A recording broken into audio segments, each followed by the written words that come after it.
Welcome back to our next phase of lecture, the lecture 2 of measurement and units. Okay, we have already discussed in our previous lecture something about different types of measurement of length. We even discussed some indirect method like parallax method of determining longer length, longer distances.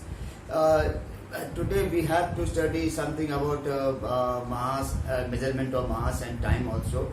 Before we start measurement of mass and time, I think we will first discuss some more indirect method of finding out the length, okay, approximate length. For example, we have already discussed in mathematics, that is in height and distance. We can even measure the length of a tower, we can measure the length of a tree by getting the time of, by getting the angle of elevations or angle of depression and one of the distance, one of the known distance, we can measure. That would also kind of indirect method. And more specific, the most modern techniques which we determine with a very definite accuracy, they are some other method of indirect measurement of length. Before we give anything about mass and time, let us start with that.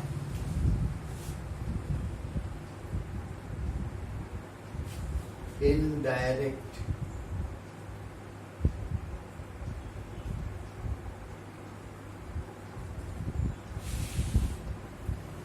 measurement of length.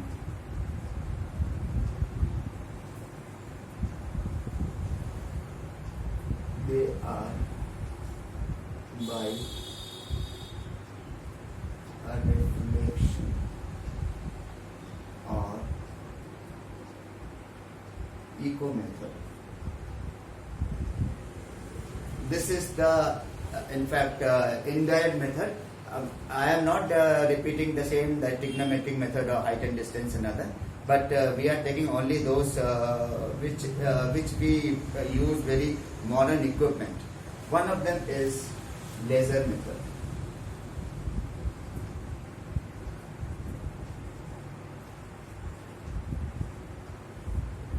Let me explain. The full form of laser is light amplification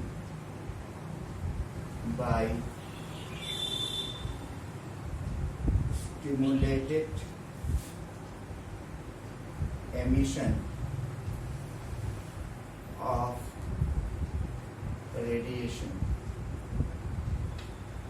The full form of this, that is light amplification by stimulated emission of radiation. Okay, it is in fact a modern technique to find out an approximate distance between the moon and earth or any other visible thing at larger distance to earth.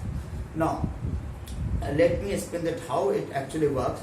What is this laser itself is, it has a very highly intense beam of monochromatic light, okay, and that you have seen that in any winter time, during cloudy time or during foggy time, if we use a small laser torch, then you can see a small red beam occurs, okay, but in actual laser it is much stronger than that, okay.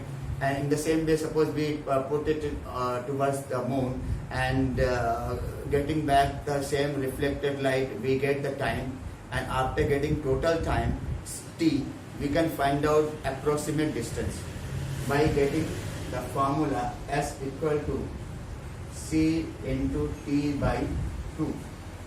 Why t by 2 is taken as time? Because we are taking the total time.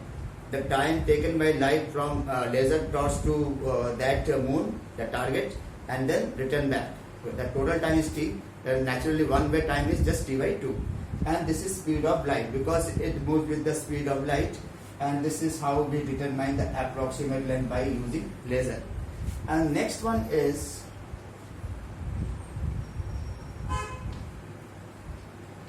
radar method.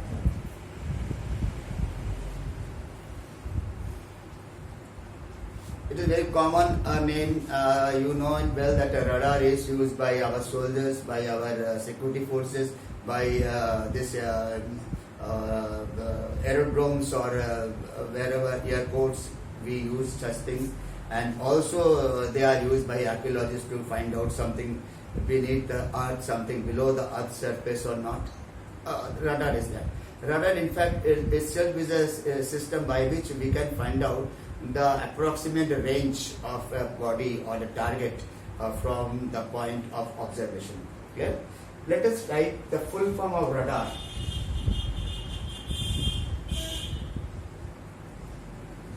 Radio detection and ranging. That is radio detection and ranging. That means when we have this thing, radio is radio wave, or sometimes when we take microwave. Modern radar we mostly use microwave because it is easily manufactured artificially than radio wave, of course. And this device where we have some receiver also along with transmitter. From transmitter we send the radio wave or microwave to the target. Target may be an aeroplane, a flying plane, or an aircraft, enemy's aircraft, or anything like that. Or even sometimes if it is directed towards the earth, then for archaeological work we even get, suppose before excavation we want to know the mapping, internal mapping of that part of earth, and that could also be done by this radar. Okay. This radio wave or this microwave is sent to that, and then after reflection it gets back to the receiver, and we can find out the approximate time, the same total time we determine, time of transmission and getting back to the receiver, this T. Then again we use the same formula. Here also we know radio wave or microwave is an electromagnetic wave. Naturally they move with the speed of light, and their speed is c, into 10 to the 8. By using this we can also approximately determine the length, the distance between the target and that object. After this, only radio, so far we have seen electromagnetic waves are used for echo or for reflection. We have not used the term echo here, because mostly we have light is projected here, it is reflected back, it is incident and then reflected back, and we get total time and we get approximate distance. But what will happen if we use the similar thing with sound wave? Naturally there also we can have similar effect. That is another thing that we call as sonar. Third one is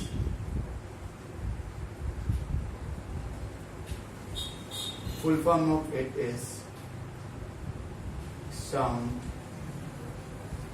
navigation and ranging.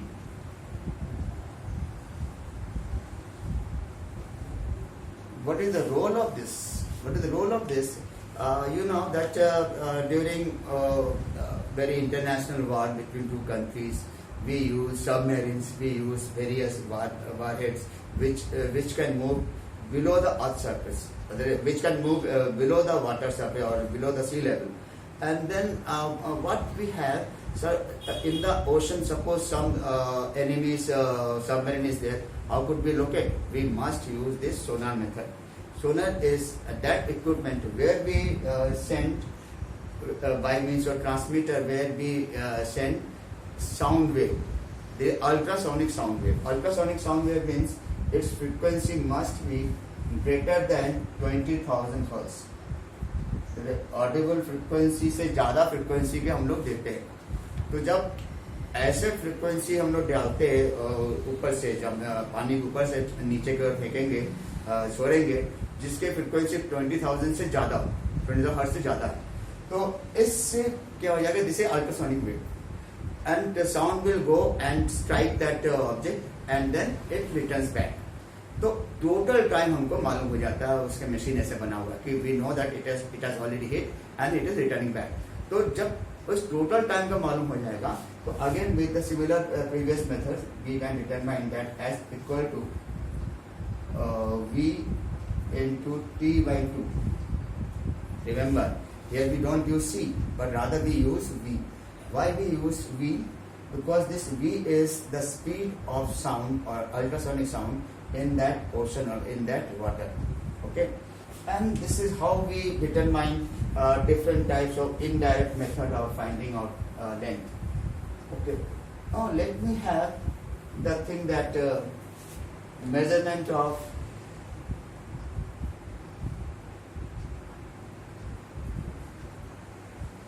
mass and time. In the measurement of length, we have seen many things, because length are we are able to we have been able to make so many of things that so many equipment, so many instruments, so many techniques that we have determined so many things, so many calculation, but so many results, so many experiments. But here, for measurement of mass, for moderate mass, the smaller mass, moderate mass, we can have various types of balances, whether it is physical balance, spring balance, band balance, very high tension balance, many things are there. There is no other thing. For heavier things like mass of earth, mass of sun, we rely only on calculations. We does not have any instrument to measure. There is no direct method, but direct method is only some for moderate mass. Okay, for larger masses we don't have any other technique like laser or radar what we have, but rather we have only calculation, analytical calculation, qualitative calculation by which we can find out the masses. Just like by calculating the mass of sun or calculating mass of earth by this gravitational method and so on. And one thing is very common, that when we have different tables, all the tables are given in the book, when we have different types of table to have conversion, interconversion of one unit into another in mass, in the case of mass. Remember, we will have the similar table that which we have a meter, that is 1 meter equal to 10 to the power 3 millimeter, say. But here we know similar thing could not be with gram, or if we write that is 1 centimeter equal to 10 to the power minus 2 meter, 1 millimeter equal to 10 to the power minus 3 meter, 1 micrometer equal to 10 to the power minus 6 meter, and so on. Clear? Now for mass, we have seen this is for length, and for mass what we have, the conversion reference is not the mass kg, but we take gram as the reference conversion part, reference unit. Okay, and therefore the similar type of table can be done only here. 1 centigram could be 10 to the power minus 2 gram, not kg. Similarly, 1 milligram 10 to the power minus 2 minus 3 gram, and 1 microgram is 10 to the power minus 6 gram. Everywhere, whatever role played by meter in unit of length, the same thing will be played by gram in the unit of kg. Besides the fact that kilogram is the SI unit, like meter is the SI unit. But here, for conversion, for making it easier, we always take these things. Okay, and like other decameter, terameter, picometer, everywhere we will have similar thing. But there is no specific thing like light year. No, there is no light. There is no light gram. Okay, like astronomical unit, there is no such thing. There are some specific unit also in measurement of mass, like 1 ton or metric ton.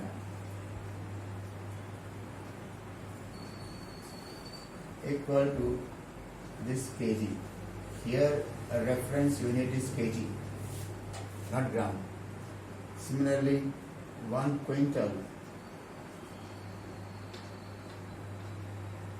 equal to how much? 10 to the power 2, 10 to the power 2 kg. Like this. These are two separate things. And rest of the things, they are all measured in the form of kilogram only. If we determine the mass of Earth, okay, mass of Earth is also taken in kilogram kg. If we determine the mass of Sun, that is also around 10 to the power 30, that is also in kg, like this. They are all by means of estimations and calculations only you can find.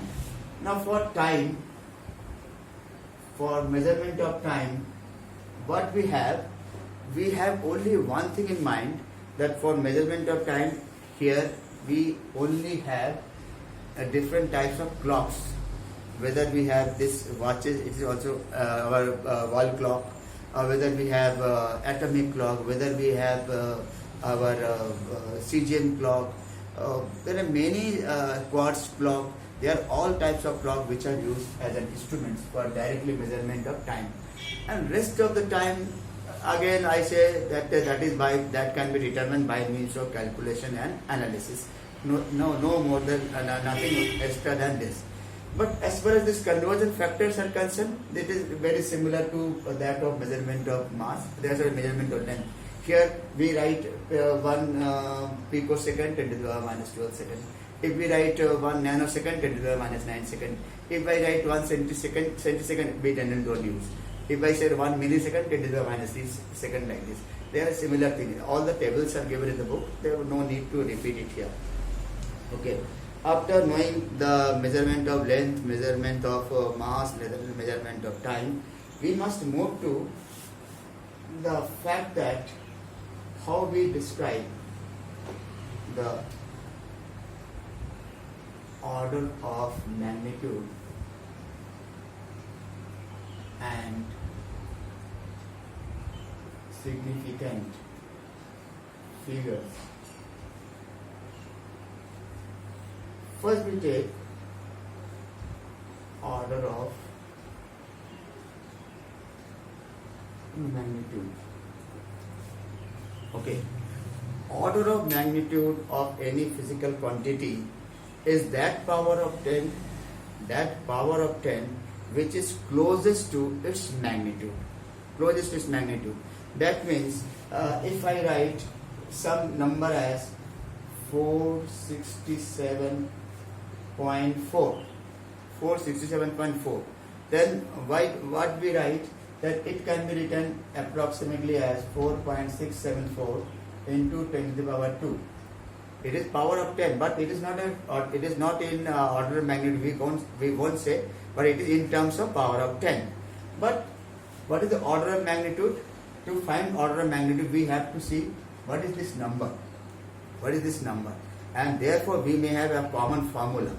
Common formula is that n equal to small n into 10 to the power x, where this n must be between 0.5 and 5. If n is between 0.5 and 5, then it is negligible. It is just 10 to the power 0. And we have only 10 to the power x, and n is the order of magnitude, and we call its order of magnitude is just x. In case of we have any number given like this, in the form of like this, then x will be the order of magnitude. Remember, and where n must be like this. Remember, if n is greater than 5, then it will not be written in that form. Okay, then we have different things. For example, we give some example. Suppose we write 246.4. Okay, if we have this number, then we can write this as 2.464 into 10 to the power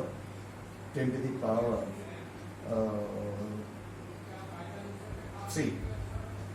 Naturally, this is very, even this is less than this is less than 5. 5 is the limit, and here is 2 point something. There it is less than 5.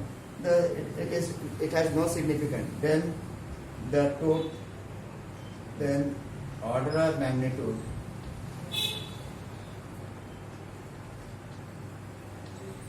is just 3. Order of magnitude is 3. If we write, say it is 842 or 8.42, suppose I am adding very small number itself, 8.42, we can say that this itself is a complete given data, and we can write this as 0.842 into 10 to the power 1. Then 10 to the power 1 is our order of magnitude. This is our order of magnitude. X is 1. This is example 1. This is example 2. Let us have another example. Suppose we are having 0.004. Okay. We can write this as 0.4 into 10 to the power how much? Sorry, not 4, but we write 4 into 10 to the power minus 3. This 4 is less than 5. We have this formula. This L must be between 0.5 and 5, and whatever we have 10 to the power minus 3. Therefore, X is minus 3. It is our order of magnitude. Okay. Then in this way, we have seen that order of magnitude, if I am again repeating, of any physical number is that power of 10 which is closer to the magnitude of given quantity. Clear? Okay. Let me have the term significant figures now.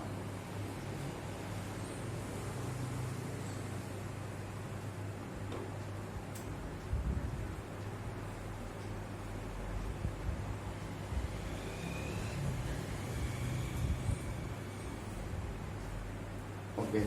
Now, significant figures, as the name itself implies, that it has some significance, some correctness, some accuracy is there. Therefore, significant figures are those digits in a given measure or quantity which can measure those digits which give the reliable result or accurate result plus one uncertain digit. That is significant figures. Whenever we call significant figure, what is significant figure or what are significant figures? In fact, significant figures are those digits in a given observation or given result which give the reliable or accurate result, and it has one uncertain number also, because this uncertainty can lead us to determine various type of error, which I am not discussing in this present lecture. That we can discuss in the next lecture. But we have to know significant figures. It has to follow certain rules. Certain rules, they are very important, without which we cannot find out. The rules of significant figures. Number 1, all non-zero digits are significant figures. Clear? All non-zero digits. For example, if I write 2464, it has 4 significant figures. If we have 271, it has 3 significant figures like this. They are non-zero digit. Next, that is 0 between 2 non-zero digit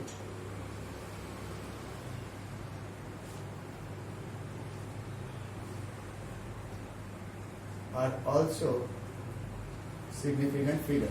Okay. Now, suppose we write 204.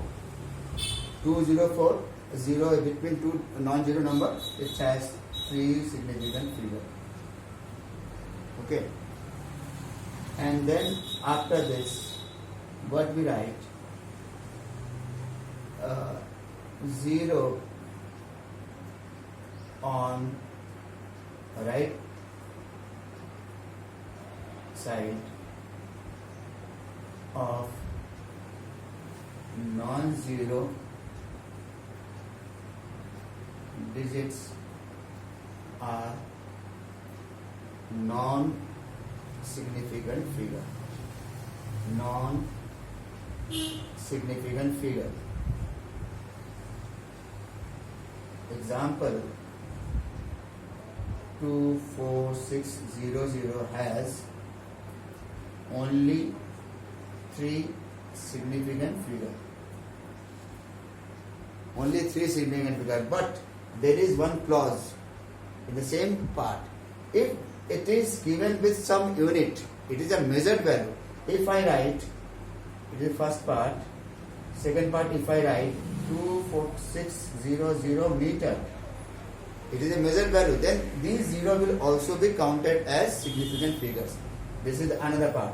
0 on the right side of a non-zero digit. When the given result is a measured value, then such zeros will also be counted as our significant figures. Okay, and then it has 5 significant figure. Here the similar number where no unit was there, it has 3 significant figure. Now it is 5 significant figure. It is rule number 3. Then rule number 4 is rule number 4 that 0 on left of non-zero is not a significant figure. 0 on the left of this, that means if I write 0.12, it has only 2 significant figure, because this 0 has no role to play. What I have said, 0 on left or left of non-zero digit is not counted as significant figure. Okay. Similarly, we have another points another point means, suppose 5th point. Here we have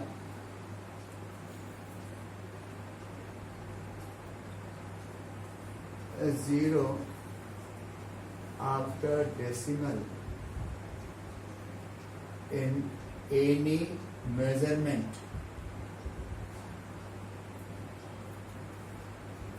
is significant. Okay, like we write example 2.00 meter has 3 significant figure. We write 20.600. It has 5 significant figure. Has 5 significant figure like this. And the last rule of this is it has the number of significant figure has nothing to do with the unit. It does not depend on units. If I write 16.4 centimeter, it has 3 significant figure. 3 significant figure. If I write 0.164 meter, it also has 3 significant figure. If I write 0.000164 kilometer, it also has 3 significant figure. We have seen that they does not depend on the unit system, but we take only the number. Yes, this unit could definitely give some important role to play to decide whether it is significant or not. But here for this rule we have this thing, and the same way we have to add some numbers and there is some significant figure rule is there. If we multiply two numbers, then again we have significant figure rule. Divide again. Everywhere the result must be expressed in terms of significant figures, and after decimal we keep the minimum number of significant figures, or we try to put the system that the number which we are multiplying may have some significant figures. One has 4, other has 3. Then in the result we try to keep only 3 significant figures is the result. Okay, and that is the main thing in today's lecture. And next we discuss details about the error analysis in the next lecture. Thank you.